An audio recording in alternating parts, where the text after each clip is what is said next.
Hello, ladies and gentlemen. Welcome back to Telosa VV, live on YouTube for our second stream of the week. Happy to be counting down the final minutes before AI Day 2 begins. There's already a lot of people at the event. If you were lucky enough to get an invite, basically they have things around the event for you to look at and check out, and they're showcasing lots of different things. They have a Tesla Semi there. They have this beautiful mural on the side. I don't know why they're doing it, but they have like this weird looking like fork in the road joke. It's like I don't know, a statue that they made about a pun. But the people that are there are tweeting out all this stuff, which I've been trying to keep up with if there's any like Easter eggs or things to pay attention to. But it seems like they're kind of pushed to the last minute. These people are working on a mural on the back of the Tesla Semi, and they're not done with it. I'm not sure if they're supposed to be done with it by now or it's taking longer than they thought, but it's a really cool artwork. It's basically like Tesla bots repairing a wheel of a Cybertruck, which looks awesome. I mean, that was my first thought when I thought of like what bots could be capable of doing. But yeah, Elon's doubling down on the schedule of today's event too, which is kind of surprising. He's saying it's starting, yeah, just like RTZ said, starting at 6:15 sharp, and he's usually always, and I mean always, been late to events. So I would not be surprised if this is another one of those things, but it's just weird that he's doubling down on being on time, on schedule this time. Dojo on Tesla Instagram post. Ooh, I didn't see this. You guys can catch my live reaction. Um, I want to see what it looks like. Oh, people are saying Magic Dock. Oh, Mike is saying Magic Dock. I don't know if that's right or not, but I guess someone posted a picture, was doing a video, and is trying to figure out if this little adapter at the top is part of the Magic Dock. I don't know why else it would be there. I also don't know why the Magic Dock would be on a V3 supercharger. Maybe it's a prototype. Um, Someone has the OG Cybertruck is at the event, so people are checking that out. It's I don't know why it's so high up, but there's drinks everywhere. They're storing the Cybertruck and the drinks in the bed in the back, which is kind of cool. Oh yeah, Tesla Instagram posted on their story, I think. Yeah, pictures of Dojo in the real world, no longer a rendering. So I guess they may have dojos out for people to check out. Neural net training tray. This is from Tesla's Instagram page, which is kind of cool. Thanks for pointing that out to me, Mike. I missed that. Whoever runs Tesla Instagram has some kind of behind the scenes access, and they always slip things up. They posted updated photos and videos of the Tesla Semi before the website got them even. Hey, Top Dog, how you doing? Where is it at? Asks Andrew. Palo Alto, I believe, is where the AI team or the software development team is. So no, this is not held at Giga Texas, even though that is technically where Tesla's headquarters are. Hey, Michael Burkhardt, good to see you. Dojo more important than Cybertruck, more important than everything else. Wait, what? Why is Dojo more important than Cybertruck? I don't know if I agree with that, Tom Dog. I've heard a lot of people say that by the time Dojo comes online, NVIDIA might have GPUs that might be better for neural net training than what Dojo came up with. I've seen some even major Tesla bulls say that, so I don't know how much of an advantage Dojo honestly provides. Hopefully, it's online or it's about to be online or something. But Top Dog says he says he loves yo-yos. Good for you. Hi, Mark. Welcome to the stream. So we don't have much longer. We basically have less than half an hour before the event is supposed to start. I will be able to show the live stream with you, although I should probably clarify. I do have people coming into town, people I haven't seen for a while, so on the invites that they sent out to people, they said the event was going to last from 5 to 11. I don't know when the live stream ends. I know it's supposed to start at 6:15, but I'm sorry, I am not going to stream until 11 o'clock at night. That's going to be a little bit crazy for me. So I'll stick around for a while, but there's a good chance I may have to dip out later. Obed says, when you coming back to Denver? I don't. I was about to say, when have I been to Denver, and then I realized I was in Denver earlier this year on the train. I don't have any immediate plans to. Um, Good seeing you. Looking forward to getting my mind blown. Good. I hope we do get our minds blown, Steve White. I think it's more likely we're all just going to be very, very confused, and we're all going to watch the event and be like, What are they talking about? Because it is primarily recruitment. They do occasionally have product launches, and it feels like, based on the pictures that they've been showing and the fact that they're getting people to sign waivers, that's typically what you do when people are going to be in a vehicle. Um, but they're showing a lot of emphasis on the Tesla bot, with pictures of mostly its hands. Obviously, the invite image is forming of the heart, but there's people looking at these posters that they have there that have like it doing the rock on, symbols. And I'm honestly surprised that the Tesla bot still has kind of a Optimus looking face like the original. Very, very. I don't even think it counted as a prototype, but the mock-up they had at AI Day last year, it still kind of resembles that shape. So I'm wondering if that design is going to stay true through the development of the bot. And I saw a good suggestion someone made was that if they have a working prototype, if the Tesla bot is to be looked at similarly to Tesla's vehicles, Tesla usually starts taking orders for vehicles after they showcase a prototype, right? Like, as we've seen with the Roadster and the Semi, which neither have started deliveries yet, but they were unveiled in 2017, that's when they started taking reservations. So who knows if Tesla feels up for it or feels like they shouldn't do that anymore, but maybe there's a good chance you'll be able to order a bot after today's event because they'll have a working prototype and maybe it'll do a couple things on stage. I'm predicting it's not going to be very advanced. I think it'll be very basic, and most of the emphasis of the event will just be on artificial intelligence and neural net training. It's not going to be a big like watch our bot, do a backflip and cook pancakes and I don't think it's going to be like, wow, this thing is basically ready. I think it's going to be very, very early, kind of bumpy, especially Tesla with their demos. Everyone remembers the Cybertruck demo. I feel like there's usually not too much planning behind them. Cybertruck updates would be great. The fact that the concept artwork for AI Day had a Cybertruck in it, and there's clearly a Cybertruck prototype at the event, and there's like a Cybertruck in the mural. They could just be flashing the Cybertruck imagery as a marketing term. I know Tesla doesn't spend money on marketing, but like it just looks like a futuristic vehicle. So if they're trying to get people excited about the future and get pumped for, what the future has in store, then I guess showing the Cybertruck makes a lot more sense. No price lock. No, there will not be a price lock on the $100 deposit. Keep those bots as far away from me as possible. Well, Alpha, based on what I know about where you are, you should be pretty far from the bot in the first place, at least.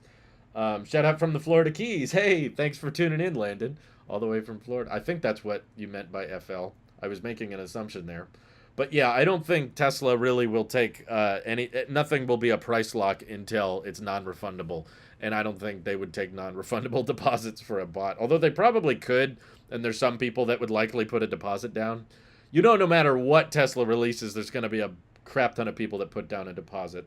Whether it's a whistle or a belt buckle. Yeah, the bot will throw the ball at the Cybertruck. More interestingly, I would love to see Franz throw a metal ball at the Tesla bot and watch it. Hopefully they'll be like, don't worry, these things can't kill you because they are so weak, and then they throw the metal ball at the bot and it just completely destroys this like multi-million-dollar prototype, just shatters to pieces on the ground. And then like Terminator, it can like melt together again. Yeah, should be pretty crazy. But you know what would be kind of fun is if we run a poll, as we have last minute energy in the stream right now. Will the event this is a short-term poll. We're not going to leave this running. Will the event start on time? That's the real question. It seems like Elon says it's starting at 6:15 sharp, but how sharp are we talking? If the bot can help me get cold beer, then I'm sold. Yeah, you would pay like $100,000 a year for it to just bring you a cold beer. Seems legit. Seems reasonable. I personally don't think Tesla will sell the bot. Obviously, any vehicle that can automate, can walk and move around by itself has basically no motivation for that. There's no controlling it. There's no like steering it. There's not. I don't think the bot will have a steering wheel like a car does. So I'm gonna guess that assuming Tesla bot works and they can ramp it up and get machine learning to a point to where the bot can do useful work, It would make no sense to sell it up front. I don't know how you guys feel about that, but I think it would be purely based on how much you use it. It would be like just like a manual labor job. You're paid by the hour, and because it's not a human, you can pay it substantially less, and you can work it much longer. Don't have to worry about health coverage or liability because it's just a machine. If it breaks, no big deal. So I think they'll probably make the batteries in the bot swappable. I think with cars, it's probably a lot more logical to fast charge than have swappable batteries just because of how much batteries a vehicle needs. And I've seen swapping stations from like Neo and stuff, but they're so slow and they're kind of problematic, especially if you live in a snowy or dirty place where a lot of stuff builds up at the bottom of the car. And you have to like get out of the car sometimes, and it has to deactivate the power. And there's people in line at those swapping stations. It just costs way too much. You have to have like 5 battery packs available for everybody that shows up to a swapping station. So I don't think it makes sense to have swappable batteries on vehicles, but with the bot, it's going to use a much smaller battery capacity in the first place. And for manufacturing jobs and anybody that wants to use the bot day in and day out for long hours where a human would get tired and need a break or they would need to switch shifts, I think you could make a real easy way for the bot to like automatically swap out batteries with itself. I don't know where the battery goes in or out, but some way, I'm just saying, like a pack on a wall, right? Because it's not a super high energy dense pack, you could probably plug it into a 110 outlet and you just drill in some screws and mount it to a surface. And then the Tesla bot walks up to the wall, puts its back against the wall, and there's just a swapping process where it pulls out the battery pack, puts in a new one, and then the bot disconnects and goes back to working.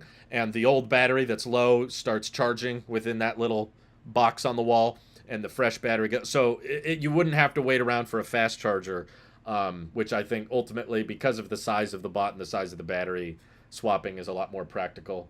Roomba doesn't need swappable battery. Yeah, Roombas are used for short periods of time and then sitting the rest of the day. Um, would be interesting to see if FSD beta will expand outside of North America. You're telling me I'm in America and I have a 99 safety score and I still can't get the beta. Oh my god. Well, yes, I wanted to expand everywhere. I'm honestly at the point where like, so I had a conversation with a lawyer that's a Tesla bull named Warren Redlick the other day, and he obviously has a lot more experience in the legal world than I do. And I learned some things because I was like, I think one of the biggest issues with deployment of robotaxis is going to be liability. You know, it's one thing when a human causes a car crash and kills someone, there's a process that goes on, and that person, I thought, at least I assumed, would be tried or put to court. People would try to take away their license, especially if they were drunk. And he told me that unless they're drunk, there's rarely any further prosecution at that point. And that Tesla can already be sued. That like using level 2, we're not responsible, is not a defense in court. So because he's had so much legal experience, I believe him. But at the same time, I'm thinking like, well, if Tesla's still getting sued anyway, why are they so cautious to roll out FSD beta?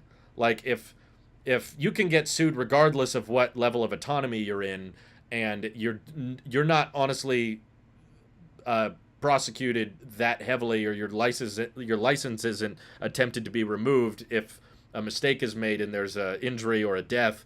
If that's the case, then why don't they just give FSD beta to everybody who wants it? I don't understand why there has to be such a long, complicated process in the first place. Or why is there so much autopilot nagging? Why can't it just rely on eye tracking? Why do you have to keep my hands on the wheel if you're not too worried about liability in the first place? I don't know. As much as it sounds like Tesla won't have an issue with liability according to some, it still seems like Tesla's nervous with this mass rollout because they're very much taking their time with it. And I think, like, at the end of the day, we all know it's not going to be perfect, at least for a long time, or ever. Perfection in driving might be honestly impossible because there's arguable situations and whether or not the car did the right thing, but safer than human, let's say. That's what we're all referring to. Safer than the average driver, where it can drive from point A to point B with a very high accuracy, high level confidence of success that, yes, it will reach the destination, it will do it fine, it will not hurt anybody. Like, I think that everybody knows, as long as you're paying attention, that like, okay, the beta might do dumb things, but I'm there, I'm ready to take over. So I really think that they're being a little too cautious, because if you're worried about, well, if they roll it out too quickly, um, someone will catch it doing something stupid and they'll post it online and that'll tank the stock. It's like, well, that's already happening. Even channels that try to only share the good stuff and only talk about positive stories with FSD beta, even those small instances where they intervene or the card does something bad, people take those clips out of context and they put them in compilation videos of saying, see, FSD beta is so dangerous, let's ban it from the roads. I'm like, that's happening anyway. I don't know how much you're controlling it by being so careful with who you roll it out to in the first place.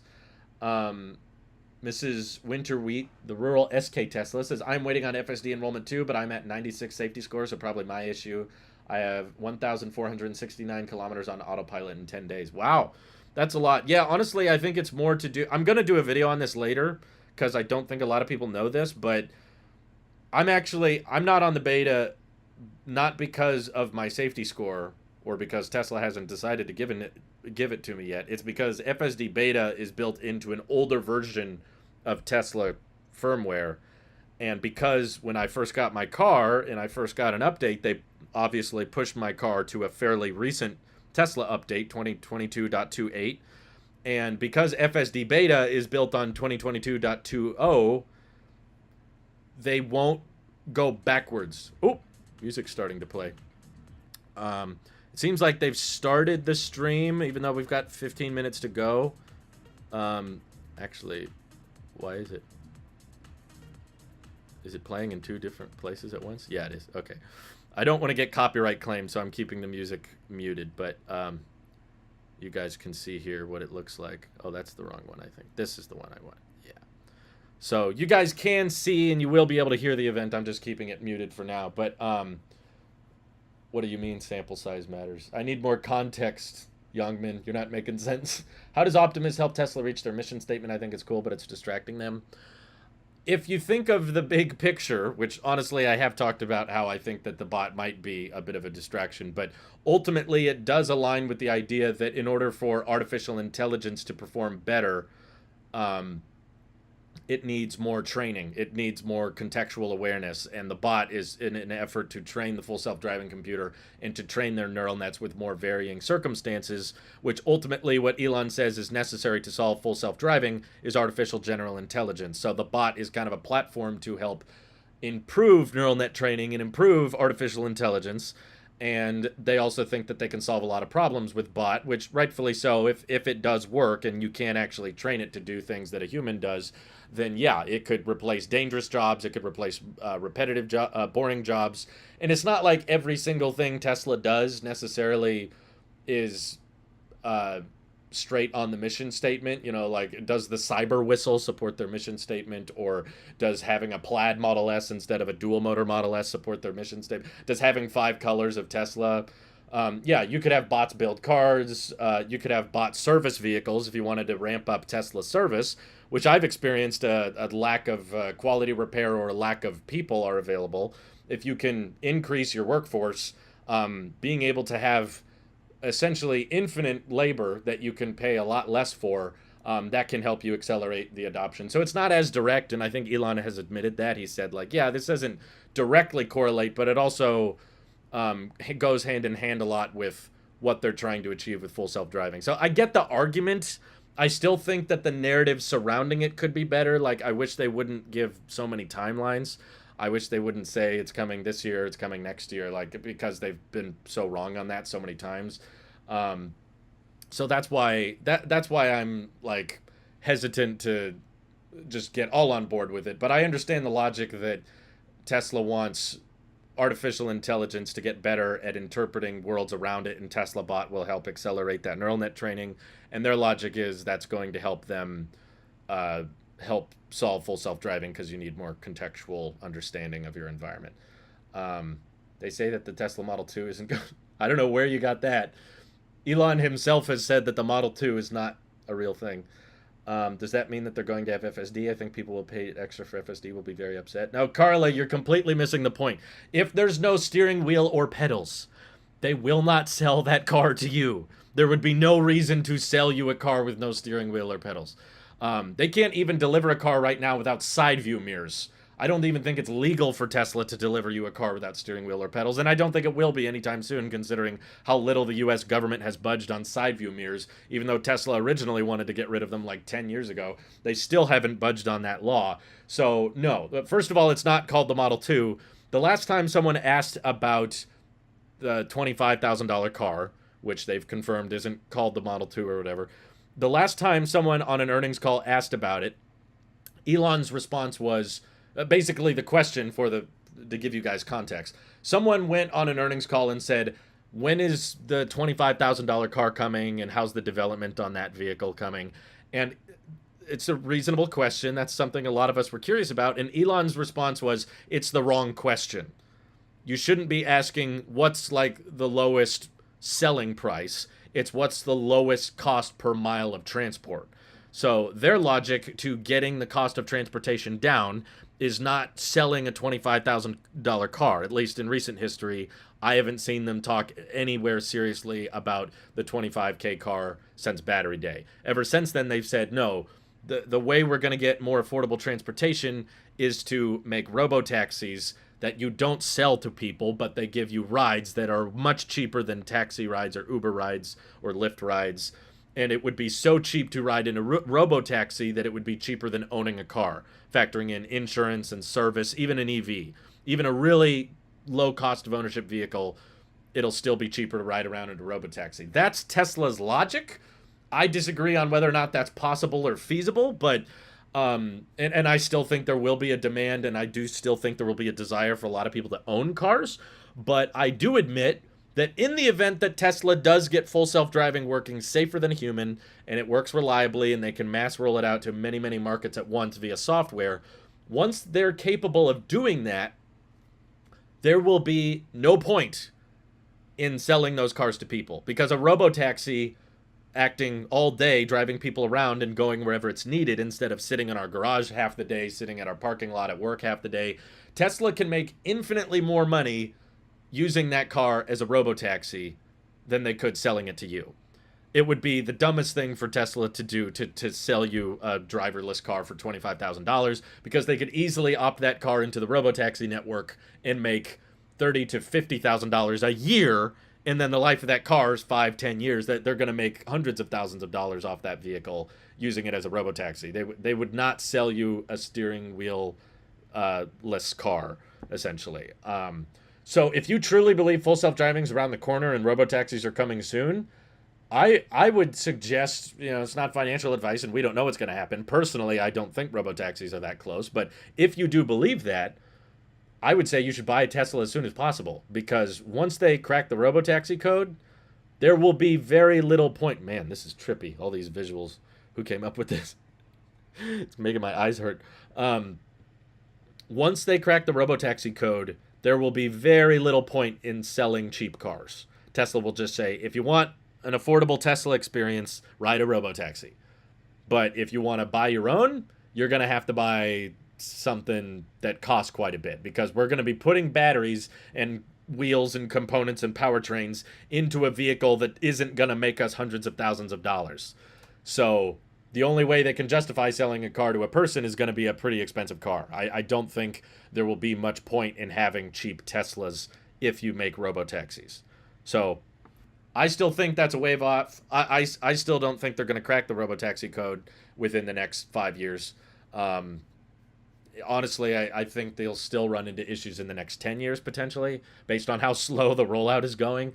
It's one thing when we watch AI Day and it sounds all convincing and they show these demos and it's like, yeah, that sounds like a good plan. That sounds logical. And then a year goes by and we're still trying to get the beta on our cars and they still won't give it to us. But yeah, earlier someone mentioned that they're on 2022.23.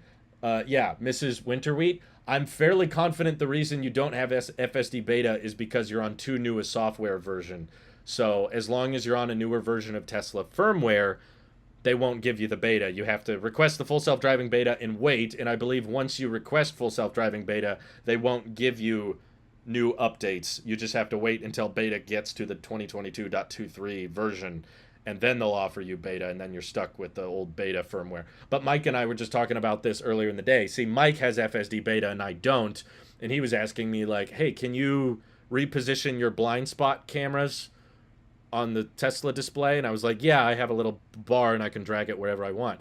And he said, "My car doesn't have that." And it's because he's on an older quality of life update, and Tesla won't let cars go backward in firmware, which is, I don't understand why. Like, this isn't how Apple operating systems work. I've tested beta software on computers and phones for years, and essentially on those, the beta is the latest version.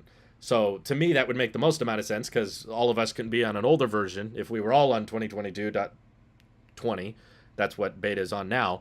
But the beta was built into 2022.28. Then that means as long as you have a high safety score and you paid for full self-driving and you request the beta, then just as soon as you hit request, the beta shows up, you install it, and boom, you're just advanced to the newer version. That's how it works with iOS, macOS, iPadOS, WatchOS. Like, every beta program I've ever tested works that way. Tesla's is the only firmware version I've ever seen where it's like, we put the beta on an old version of code so that if you're on a new version, you have to wait and you can't go backwards. It feels very it feels very stupid of a rollout to me.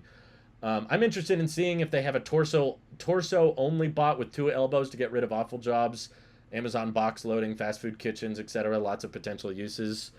Yeah, I think there are probably a lot of jobs that could work with that. I wonder how much machinery and expense the legs honestly add. Because with Tesla's mindset, they're going to be cranking these things out at high volume, and I don't think Tesla likes having that many options in the first place. The event is supposed to start in about 4 minutes. If they're on time, it'll start in 4 minutes. So we're almost there. So, like, sure, there's probably an argument to be made about bots that don't have legs, and maybe those are cheaper. They could introduce those down the road. But, maybe if we're comparing it more to SpaceX, they have a lot of different versions of Starlink. They have Starlink Maritime. They have Starlink for RVs. They have Starlink Business. And then, of course, Starlink just consumer grade. There's lots of different variants of the same thing. So maybe it would be pretty easy on the assembly line to just be like, just slap those legs off, just build something that you just mount to a specific point when you're navigating packages or something. But I don't know. I feel like Amazon wouldn't want to buy Tesla bots. Could be direct power, eliminate the battery requirements, and in a fixed place. That's a good point. If there wasn't a battery pack to worry about, that might save a lot. And they could ramp them a lot faster. Yeah, you're onto something there, I think. I need a car robot. Yeah, that's almost what we have. The fact that Aptera is aimed for starting $25,000, the supposed idea of the Model 2 would have to be radically different and not typical. First of all, I just want to remind everybody that Elon nor Tesla has ever said that the Model 2 is going to be a thing. And anytime someone asks about Tesla making a more affordable car, they just say Robotaxi is the more affordable vehicle. And they're not talking about that. People have asked them, will you sell the Robotaxi to people? And they were like, no, it wouldn't make sense to. So please, I would love to be proven wrong on this, but I'm fairly confident in saying Tesla will not just release a cheaper car that's 25 grand. I don't believe that will happen. Other companies will. I think that the Chevy Bolt's a decent option. If you're on a budget and you don't need that much fast charging, the Chevy Bolt's much more affordable than a Tesla. Other vehicles, probably from Hyundai and Ioniq, will target lower price points, VW as well. There will be great EVs that are more affordable than Tesla's vehicles. But I'm just saying, no matter what the competitors have come up with, Ford, VW, Rivian, I don't care who the competitor is, if there's a Robotaxi in our future and Tesla can actually deliver on a driving vehicle that's safer than human, there will be no point in selling cheap cars to people. The Robotaxis will cost Tesla a fraction of the money because they'll use lithium iron phosphate, probably be rear-wheel drive. They can leave out all these parts because there's not going to be any driving. There's not a person driving it. You don't need a steering wheel. You don't need pedals. You probably don't need a display at that point. You don't need mirrors. You can drop all of these components if you can drive the car itself, and they're not selling it to a person, so they can just build those things for probably $20,000 a piece and then make $30,000 to $40,000 a year using it as a taxi service. So that's that's far more profitable for them than trying to sell you on a $25,000 car. If lease finance, the cost per work hour equivalent could be 50 cents an hour. That's pretty phenomenal and doesn't need HR, taxes, insurance, benefits, breaks. I don't think... Ben said other things earlier. The bot, if works well, will sell well if $30,000 could be leased for $200 a month, but also have a monthly subscription fee. I personally think similar to Starlink, Tesla... Oh, it's time to start. It should be starting soon. Yeah, I'll turn on the audio once I see them beginning. This is just a visualizer. But yeah, I honestly don't think Tesla will have any issue with demand.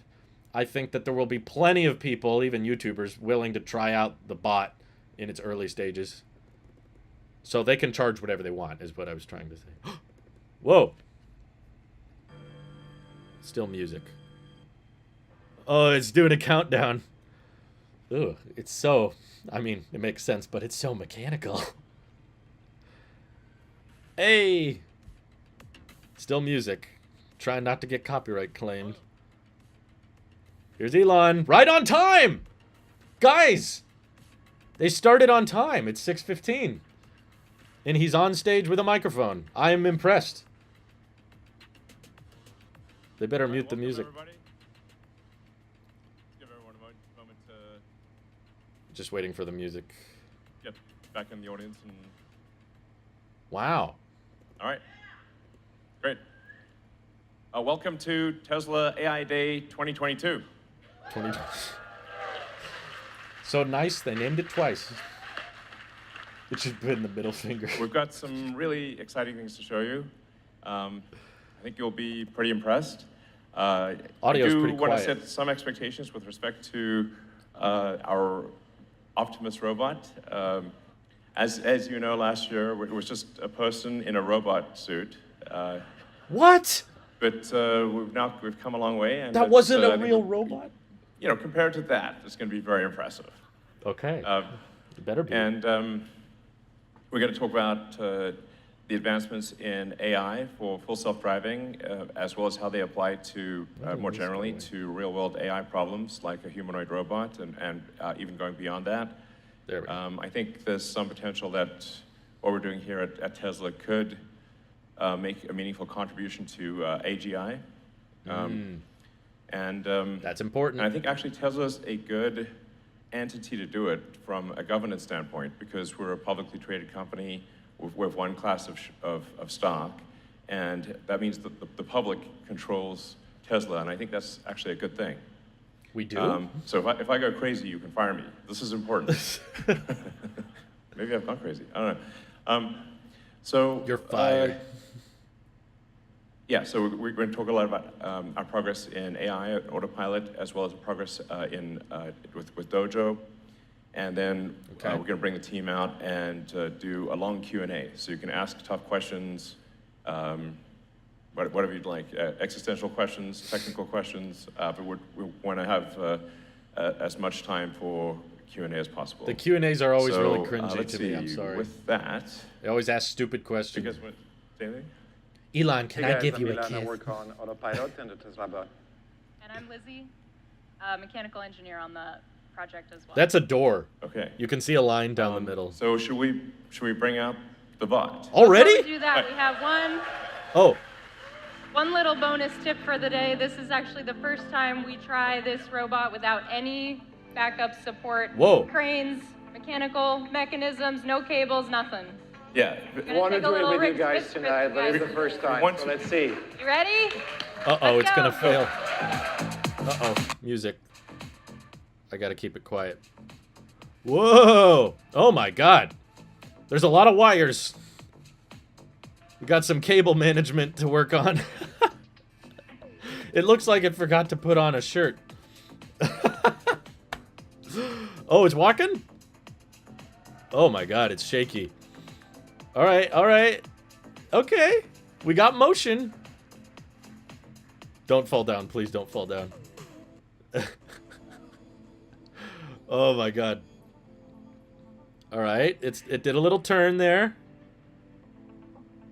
They said this is their first time trying it without a harness. I did predict this, I think, in the last podcast. It would come out and it would wave. But God, what? Who said that?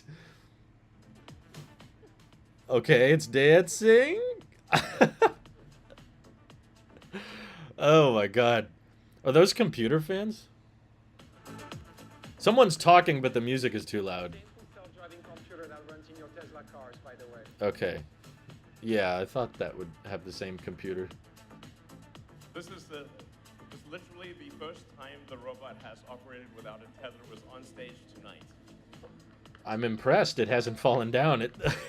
I could definitely take that thing in a fight.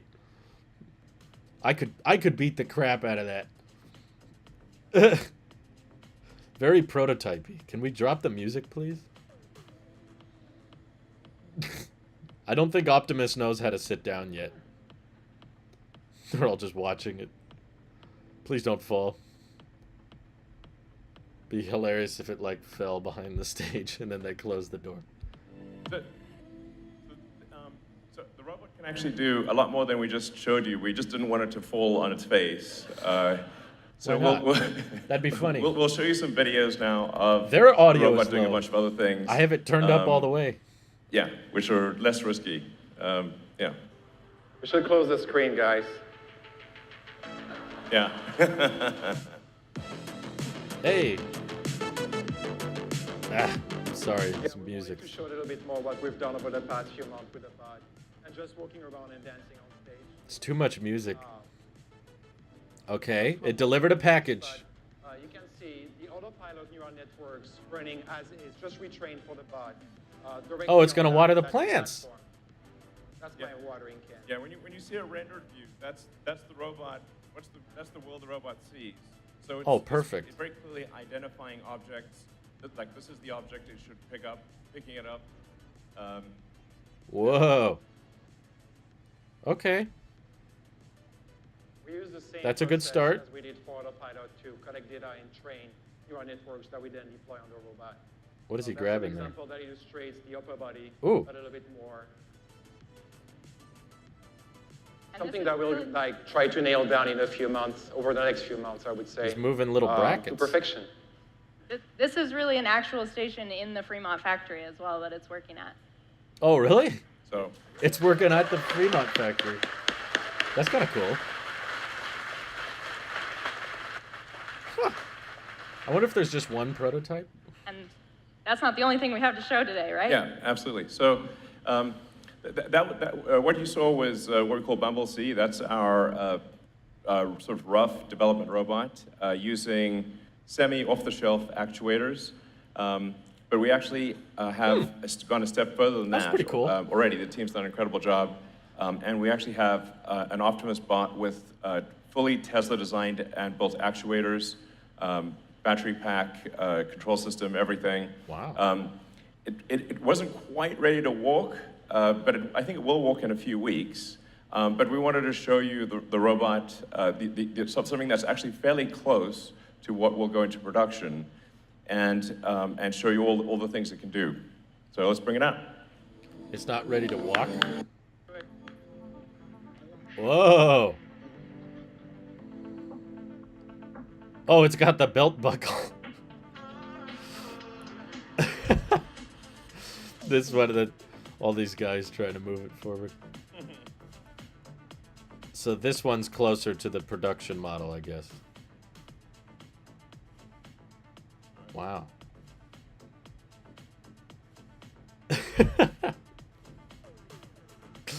Yeah, this is pretty early stuff. Oh my god. He's moving his legs up and down. It's the Terminator. Yeah, it's basically Terminator. This is when Randy goes up on stage and starts shooting. I don't So need here you're music seeing, playing the whole time. Optimus with these are the with Oh my the God. degrees of freedom that we expect to have in Optimus Production Unit 1, which is the ability to move all the fingers independently, move to have the thumb have 2 degrees of freedom, so it has That's opposable good. thumbs, and both left and right hand. It is so it's tall. able to Oh my operate, God. tools and do useful things. Our goal is to make a useful humanoid robot as quickly as He possible. looks like 6 foot tall. And we've also designed it using the same discipline that we use in designing the car, which is to design it for manufacturing. Maybe it's on its such tippy that it's toes. possible to make the robot in high volume at low cost with high reliability. So that's incredibly important. I mean, you've all seen very impressive humanoid robot demonstrations, and that's great, but what are they missing? They're missing a brain. They don't have the intelligence to navigate stupid. the world by themselves. And they're also very expensive and made in low volume. Whereas Optimus is designed to be an extremely capable robot, but made in very high volume, probably ultimately millions of units. And Million? It is expected to cost much less than a car. Wow. So Directly to the right here. I would say probably less than $20,000. Oh my would be my guess. To build. I don't think they would sell it for that, to be honest. The potential for Optimus is, I think, appreciated by very few people. Hey! As usual, Tesla demos are coming in hot.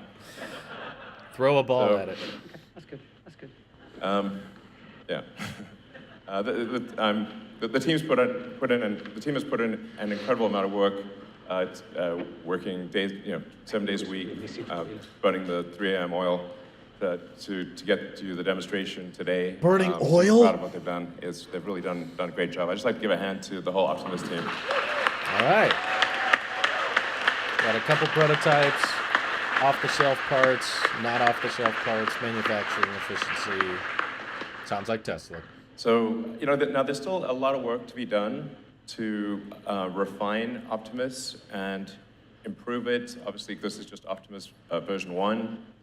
And that's really why we're holding this event, which is to convince some of the most talented people in the world, like you guys, to join Tesla. All of us? And help make it a reality and bring it to fruition at scale such that it can help millions of people.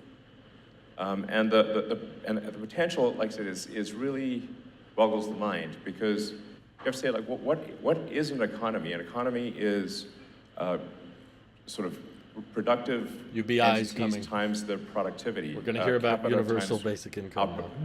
productivity per capita. At the point at which there is not a limitation on capita, it's not clear what an economy even means at that point. An economy becomes quasi-infinite. So what taken to fruition in the hopefully benign scenario, this means a future of abundance. We don't have A abundance? future where there is no poverty, where you can have whatever you want, right, in terms of products and services. What? How? It really is a fundamental transformation of civilization as we know it. The definition Obviously, of we want to poverty make sure that changes. transformation is a positive one and safe. But that's also why I think Tesla as an entity doing this, being a single class of stock, publicly traded, owned by the public, is very important and should not be overlooked. I think this is essential because then if the public doesn't like what Tesla's doing, the public can buy shares in Tesla and vote differently.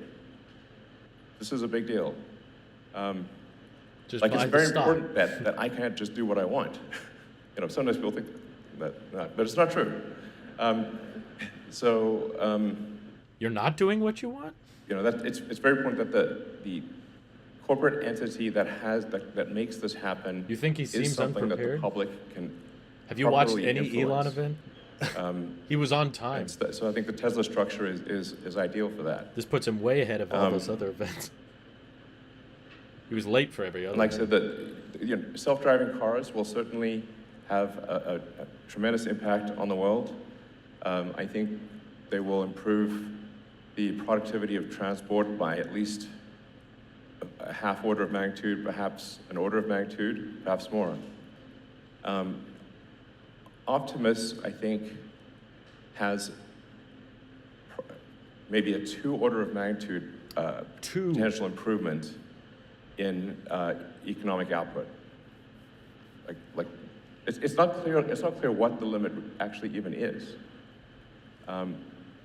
So, but we need to do this in the right way. We need to do it carefully and safely and ensure that the outcome is one that is beneficial to civilization and one that humanity wants. This is also extremely important, obviously. So, and I hope you will consider joining Tesla to achieve those goals. At Tesla, we really care about doing the right thing here, or aspire to do the right thing, and really not pave the road to hell with good intentions. And I think the road to hell is mostly paved with bad intentions, but every now and again there's a good intention in there. So we want to do the right thing. So consider joining us and helping make it happen. With that, let's move on to the next phase. Phase Thank 2. you, Elon.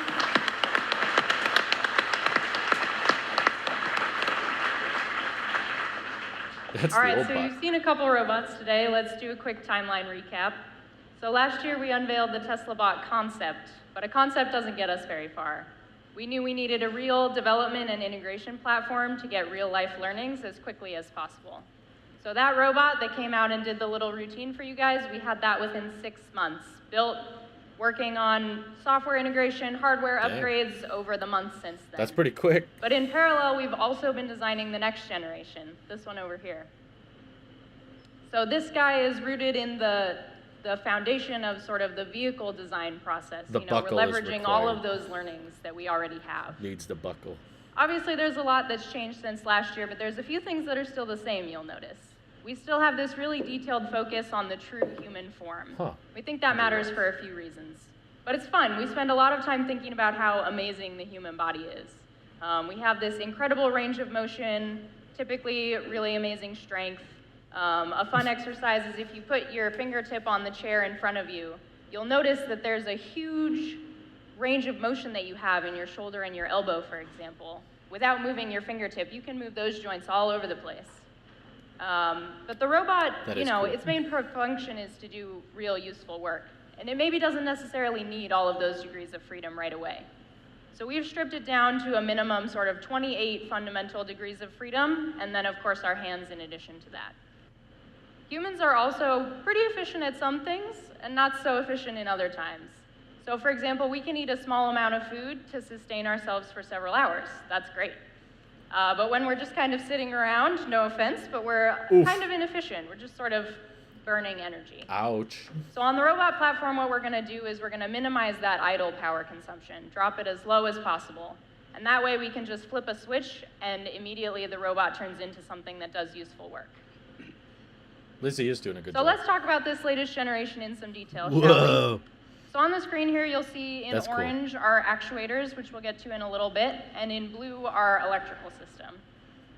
So now that we have our see. sort of human-based research, and we have our first development platform, we have both research and execution to draw from for this design.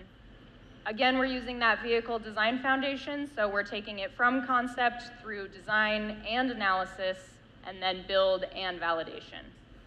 Along the way, we're going to optimize for things like cost and efficiency because those are critical metrics to take this product to scale eventually. How are we going to do that?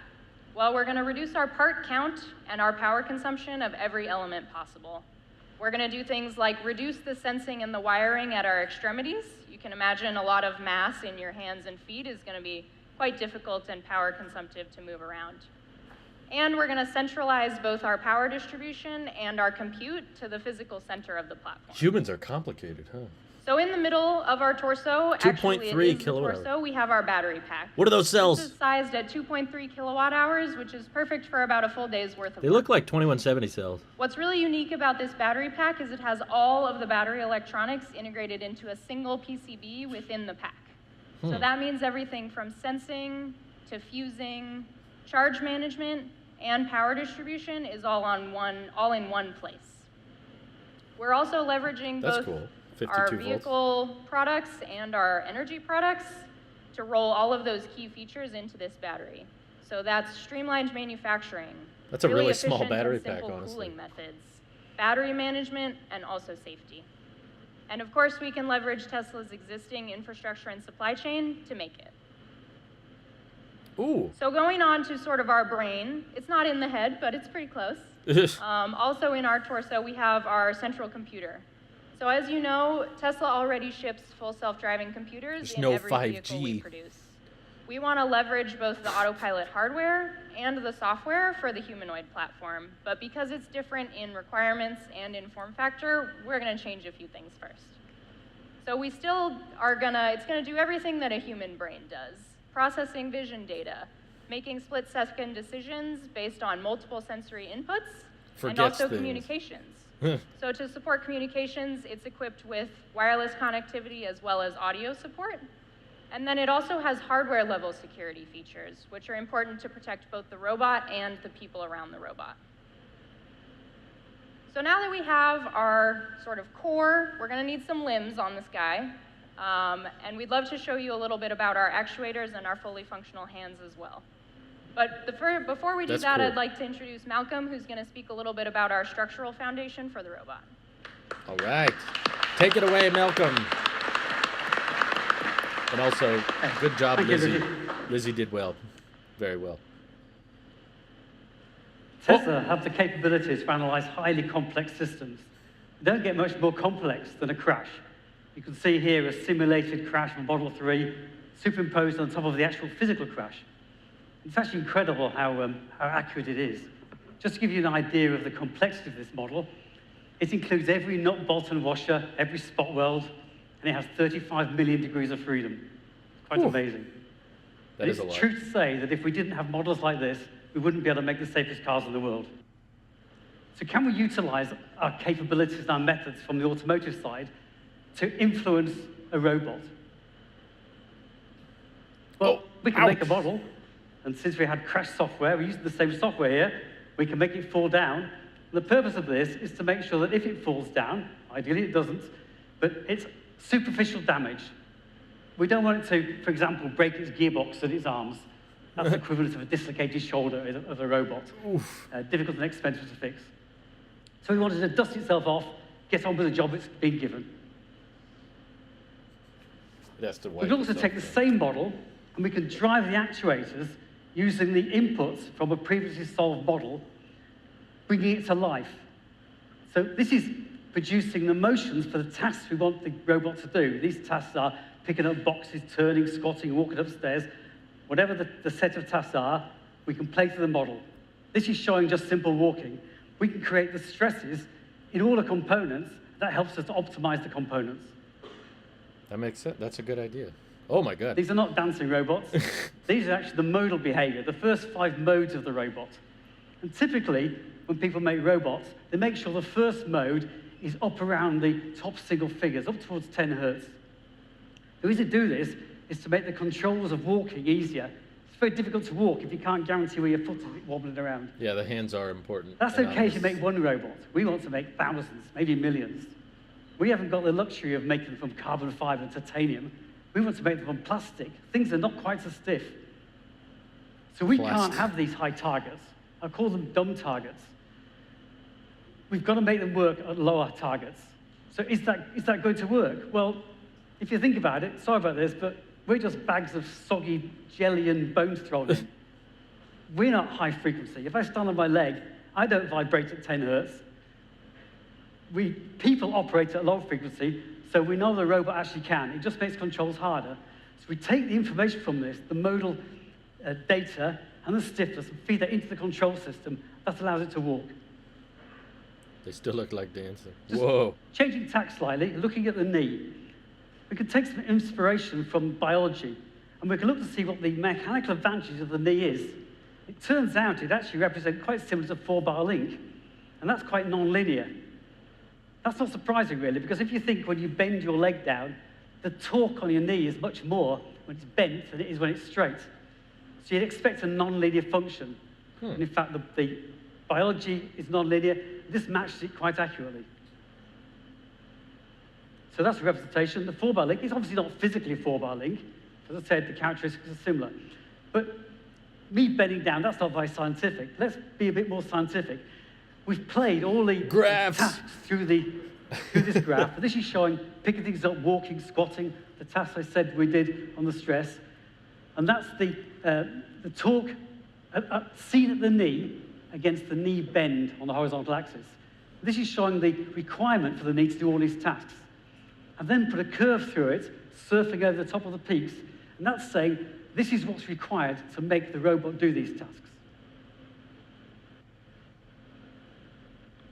Whoa. So if we look at the 4-bar link, that's actually the green curve, and it's saying that the non-linearity of the 4-bar link has actually linearized the characteristic of the force. What that really says is that's lowered the force. That's what makes the actuator have the lowest possible force, which is the most efficient. We want to burn energy up slowly. What's the blue curve? Well, the blue curve is actually if we didn't have a 4-bar link, we just had an arm sticking out of my leg here with an actuator on it, a simple 2-bar link. That's the best we could do with a simple 2-bar link. And it shows that that would create much more force in the actuator, which would not be efficient. So what's that look like in practice? Whoa. Well, Nice. as you'll see, but it's very tightly packaged in the knee. You'll see it go transparent in a second. You'll see the 4-bar link there. It's operating on the actuator. This is determining the force and the displacements on the actuator. Nice. That's trippy. I'll now pass you over to Konstantinos to tell you a lot more detail about how these actuators are made and designed and optimized. Thank you. Thank you, Malcolm.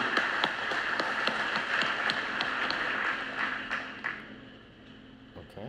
Take it away, So, Mike. I would like to talk to you about the design process and the actuator portfolio in our robot. So there are many similarities between a car and a robot when it comes to powertrain design. The most important thing that matters here is energy, mass, and cost. We are carrying over most of our designing experience from the car to the robot. So That's in the a plaid, particular I think. case, you see a car with 2 drive units. And the drive units are used in order to accelerate the car 0 to 60 miles per hour time or drive a city drive cycle. While the robot that has 28 actuators, it's not obvious what are the tasks at actuator level. So we have tasks that are higher level, like walking or climbing stairs or carrying a heavy object, which need to be translated into joint specs. Therefore, we use our model that generates the torque speed trajectories for our joints, which subsequently is going to be fed in our optimization model to run through the optimization process. This is one of the scenarios that the robot is capable of doing, which is turning and walking. So when we have this torque speed trajectory, we lay it over an efficiency map of an actuator, and we are able, along the trajectory, to generate the power consumption and the energy, cumulative energy for the task versus time. So this allows us to define the system cost for the particular actuator and put a simple point into the cloud. Then we do this for hundreds of thousands of actuators by solving in our cluster. Oh my God. And the red line denotes the Pareto front, which is the preferred area where we will look for our optimal. So the X denotes the preferred actuator design we have picked for this particular joint. So now we need to do this for every joint. We have 28 joints to Oh my optimize. God. And we parse our cloud. Wow. We parse our cloud, again, for every joint spec, and the red axis this time denote the bespoke actuator designs for every joint. The problem here is that we have too many unique actuator designs, and even if we take advantage of the symmetry, still there are too many. In order to make something mass manufacturable, we need to be able to reduce the amount of unique actuator designs. Therefore, we run something called commonality study, which we parse our cloud again, looking this time for actuators that simultaneously meet the joint performance I see, requirements okay. for more than one joint at That the makes same more time. sense. So the resulting portfolio is 6 actuators, and they show in a color map at the middle figure. And the actuators can be also viewed in Oh, this wow. slide. We have 3 rotary and 3 linear actuators, all of which have a great output force or torque per mass. The rotary actuator in particular has a mechanical clutch integrated on the high-speed side, angular contact ball bearing, and on the high-speed side, And on the low-speed side, a cross-roller bearing, and the gear train is a strain wave gear. So many moving parts. There are 3 integrated sensors here and a bespoke permanent magnet machine. The linear actuator, I want to watch this one. I'm sorry. Uh-oh. The linear actuator has planetary rollers and an inverted planetary screw as a gear train, which allows efficiency and compaction and durability. So in order to demonstrate the force capability of our linear actuators, we have set up an experiment in order to test it under its limits. The best arm is no arm. And I will let you enjoy the video. Oh, wow. Bruh. That's pretty freaking heavy. So our actuator is able Excuse to me. lift. Let me guess. An elephant. Wait for it. A half-ton, 9-foot concert grand piano. That's pretty heavy, I think. Those are And- heavy, right? This is a requirement. It's not something nice to have, because our muscles can do the same when they are direct driven. When yeah. they are directly driven, our quadricep muscles can do the same thing. It's just that the knee is an up-gearing linkage system that converts the force can into lift it, velocity yeah. at the end effector of our heels for purposes of giving to the human body agility.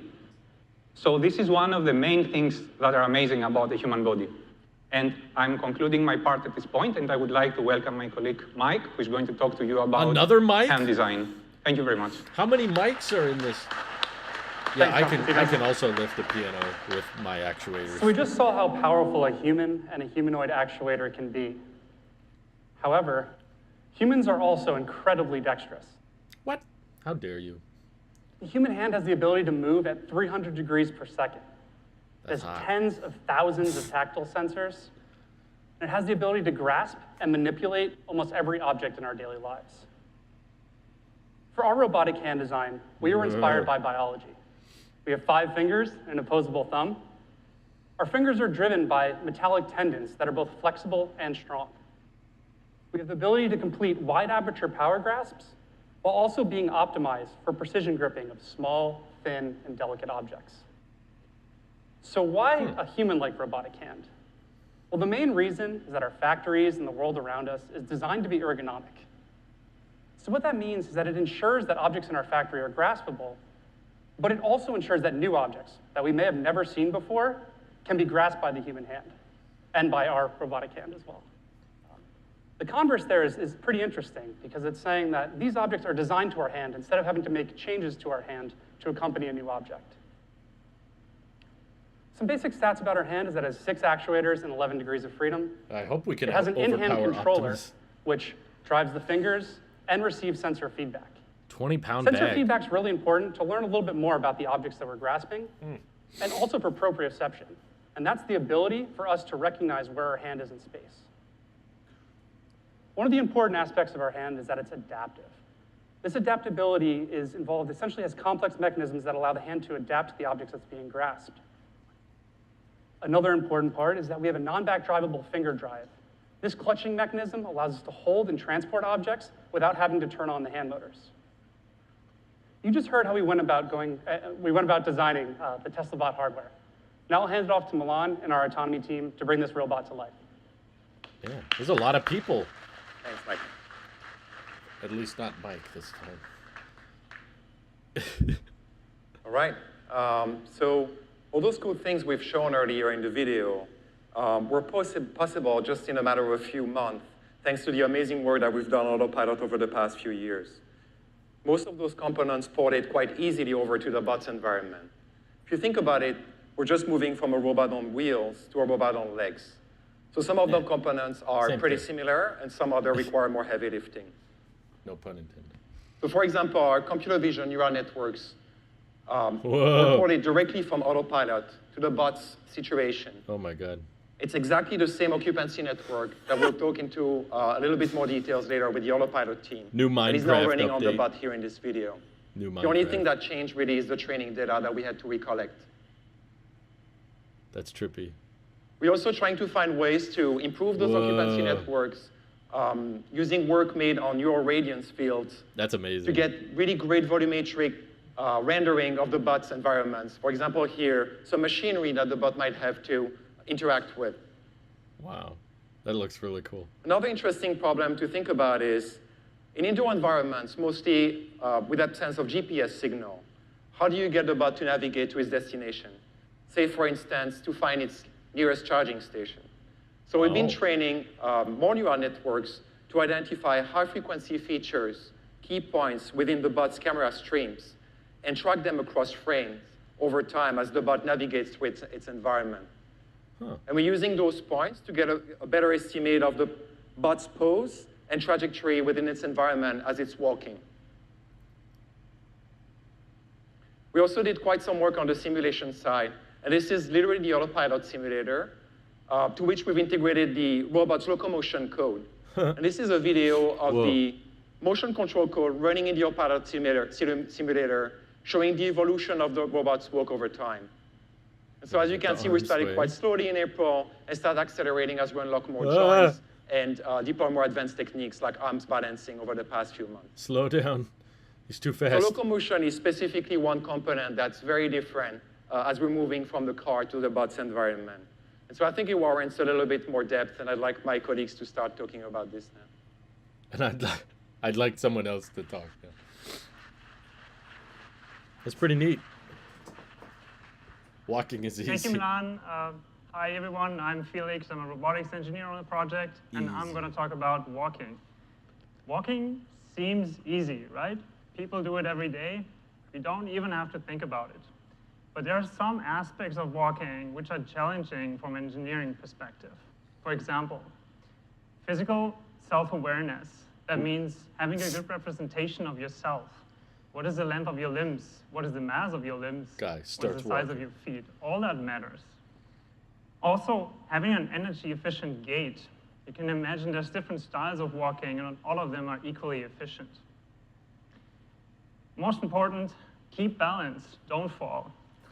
That's a And good of tip. course, also coordinate the motion of all of your limbs together. Pro tip, don't fall down. So now, humans do all of this naturally, but as engineers or roboticists, we have to think about these problems. And the following, I'm going to show you how we address them in our locomotion planning and control stack. So we start with locomotion planning and our representation of the bot. That means a model of the robot's kinematics, dynamics, and the contact properties. And using that model and the desired path for the bot, our locomotion planner generates reference trajectories for the entire system. This means feasible trajectories with respect to the assumptions of our model. The planner currently works in 3 stages. It starts planning footsteps and ends with the entire motion for the system. And let's dive a little bit deeper in how this works. So in this video, we see footsteps being planned over a planning horizon, following the desired path. And we start from this and add then foot trajectories that connect these footsteps using toe-off and heel strike just as humans do. And this gives us a larger stride and less knee bend for high efficiency of the system. The last stage is then finding a center of mass trajectory, which gives us a dynamically feasible motion of the entire system to keep balance. As we all know, plans are good, but we also have to realize them in reality. Let's see how we can do this. Oh, walking demo. There it is. He just did it, see? Thank you, Felix. Hello, everyone. My name walked. is Anand, and I'm going to talk to you about controls. So let's take the motion plan that Felix just talked about and put it in the real world on a real robot. Let's see what happens. Falls. It takes a couple steps and falls down. Oh. Well, that's a little disappointing. But we are missing a few key pieces here, which will make it walk. It started flying, Now, actually. as Felix mentioned, the motion planner is using an idealized version of itself and a version of reality around it. This is not exactly correct. It also expresses its intention through trajectories and wrenches. Wrenches are forces and torques that it wants to exert on the world to locomote. Reality is way more complex than any sim or model. But plus Also, the space. robot is not simplified. It's got vibrations and modes, compliance, sensor noise, and on and on and on. So what does that do to the real world when you put the bot in the real world? Ow. Well, Uh-oh. the unexpected forces cause unmodeled dynamics, which essentially the planner doesn't know about, and that causes destabilization, especially for a system that is dynamically stable like biped locomotion. So what can we do about it? Well, we measure reality. We use sensors and our understanding of the world to do state estimation. And here you can see the attitude and pelvis pose, which is essentially the vestibular system in a human, along with the center of mass trajectory being tracked when the robot's walking in the office environment. Now we have all the pieces we need Give me in the order bot. to close the loop. So we use our better bot model, we use the understanding of reality that we've gained through state estimation, and we compare what we want versus what we expect that reality is doing to us in order to add corrections to the behavior of the robot. Here, the robot certainly doesn't appreciate being poked, No? but it does an admirable job of staying upright. Poke it. The final point here is a robot that walks is not enough. We need it to use its hands and arms to be useful. Let's talk about manipulation. Run up and push it. Kick it as hard as you can. Hi, everyone. My name is Eric, robotics engineer on TeslaBot, and I want to talk about how we've made the robot manipulate things in the real world. Subtitles. We wanted to manipulate objects while looking as natural as possible, and also get there quickly. So what we've done is we've broken this process down into 2 steps. First is generating a library of natural motion references, or we could call them demonstrations. And then we've adapted these motion references online to the current real-world situation. So let's say we have a human demonstration of picking up an object. We can get a motion capture of that demonstration, which is visualized right here as a bunch of keyframes representing the locations of the Repeat hands, after the elbows, me. the torso. It's parrot mode. We can map that to the robot using inverse kinematics. And if we collect a lot of these, now we have a library that we can work Nice. with. That But helps. a single demonstration is not generalizable to the variation in the real world. For instance, this would only work for a box in a very particular location. So what we've also done is run these reference trajectories through a trajectory optimization program, which solves for where the hand should be, how the robot should balance during when it needs to adapt the motion to the real world.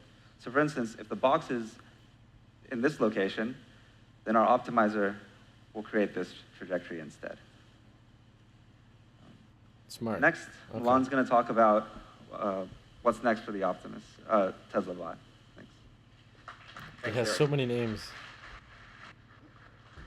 Bumble C, Optimus, Tesla bot. Right, so hopefully by now you guys got a good idea of what we've been up to over the past few months. We started having something that's usable, but it's far from being useful. There's still a long and exciting road ahead of us. I think the first thing within the next few weeks is to get Optimus at least at par with Bumble C, the other bot prototype you saw earlier, and probably beyond. We're also going to start focusing on the real use case at one of our factories, and really going to try to nail this down and iron out all the elements needed to deploy this product in the real world. I was mentioning earlier, indoor navigation, graceful fall management, or even servicing, all components needed to scale this product up.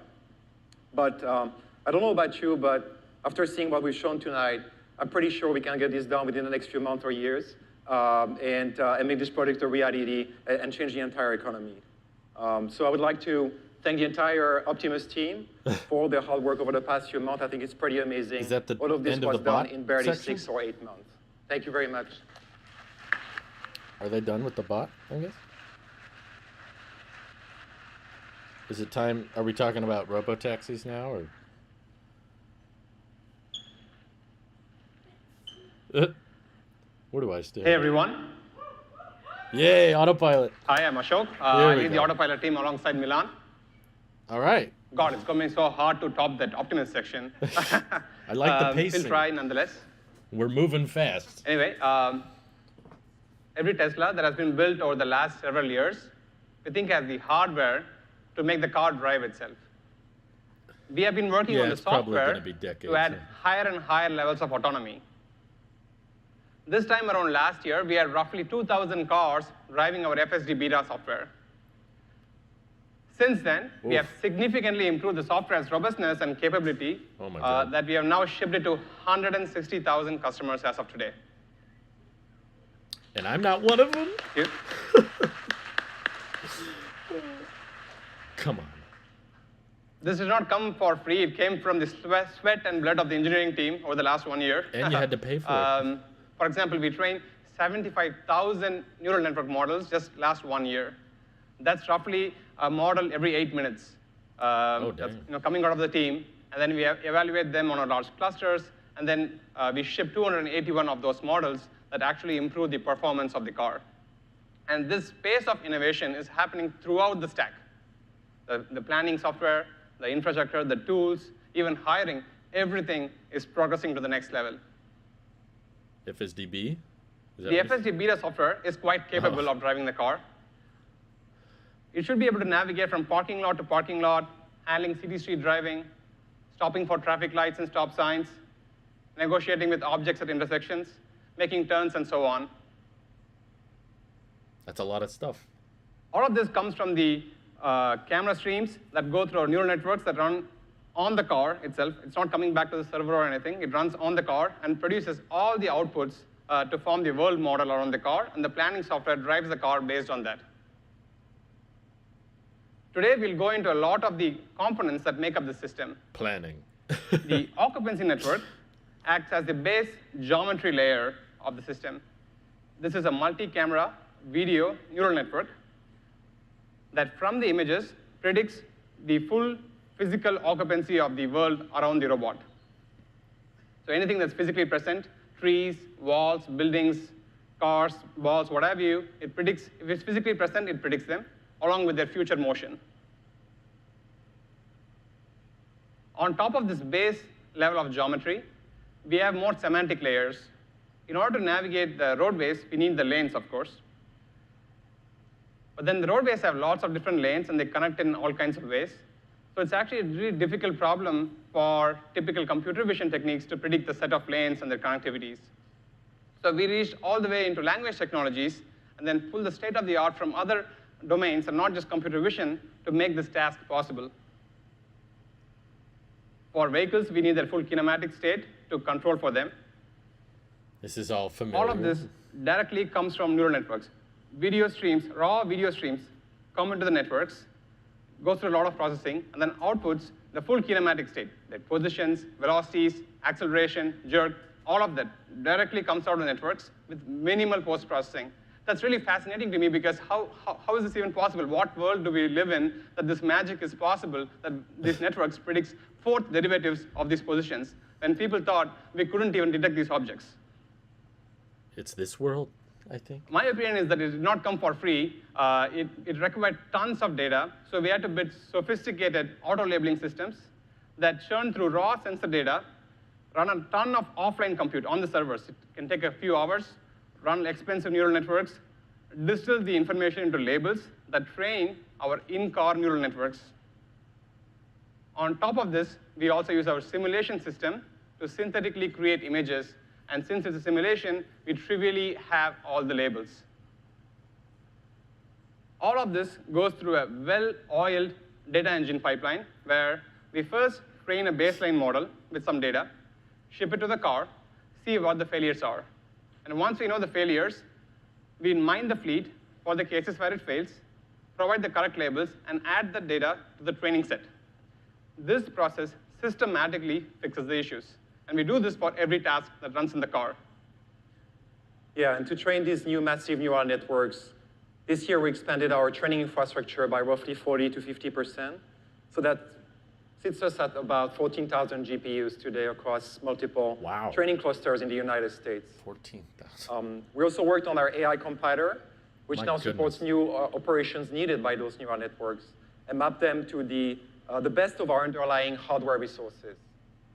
And our inference engine today is capable of distributing the execution of a single neural network across two independent system on chips, essentially two independent computers interconnected within the same full self-driving computer. And to make this possible, we had to keep a tight control on the end-to-end latency of this new system. So we deployed more advanced scheduling code across the full FSD platform. That's a lot of GPUs. All of these neural networks running in the car together produce the vector space, which is again the model of the world around the robot or the car. And then the planning system operates on top of this, coming up with trajectories that avoid collisions or smooth, make progress towards the destination using a combination of model-based optimization plus neural network that helps optimize it to be really fast. But can it run Today, Crysis? we are really excited to present progress on all of these areas. We have the engineering leads standing by to come in and explain these various blocks. Yes, you and can. these power not just the car, but the same components also run on the Optimus robot that Milan showed earlier. With that, I welcome Paril to start talking about the planning section.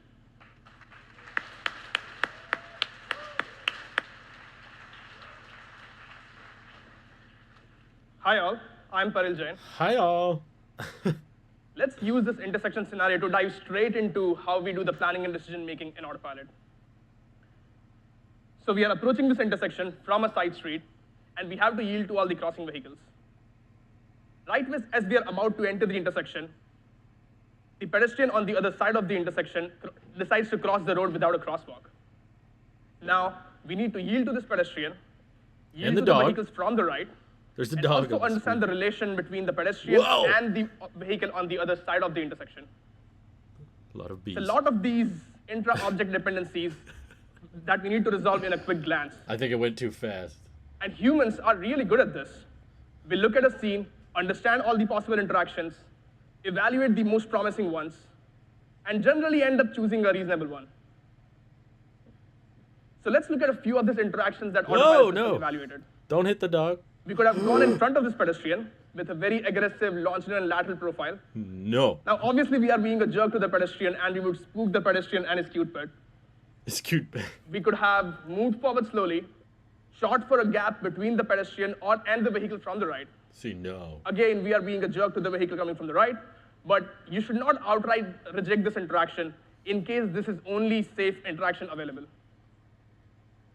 Lastly, the interaction we ended up choosing: stay slow initially, find the reasonable gap, and then finish the maneuver after all the agents pass. What the dog doing? Now, evaluation of all of these interactions is not trivial, especially when you care about modeling the higher order derivatives for other agents. Oh boy. For example, what is the longitudinal jerk required by the vehicle coming from the right when you assert in front of it? Relying purely on collision checks with marginal predictions will only get you so far, because you will miss out on a lot of valid interactions. This basically boils down to solving a multi-agent joint trajectory planning problem over the trajectories of Ego and all the other agents. Check their math, you guys. Now, how much ever you optimize, there's going to be a limit to how fast you can run this optimization problem. It will be close to order of 10 milliseconds, even after a lot of incremental approximation. Yeah, if you're late for work, it'll kill the dog. Now, for a typical crowded, unprotected lift, say you have more than 20 objects, each object having multiple different feature modes, the number of relevant interaction combinations will blow up.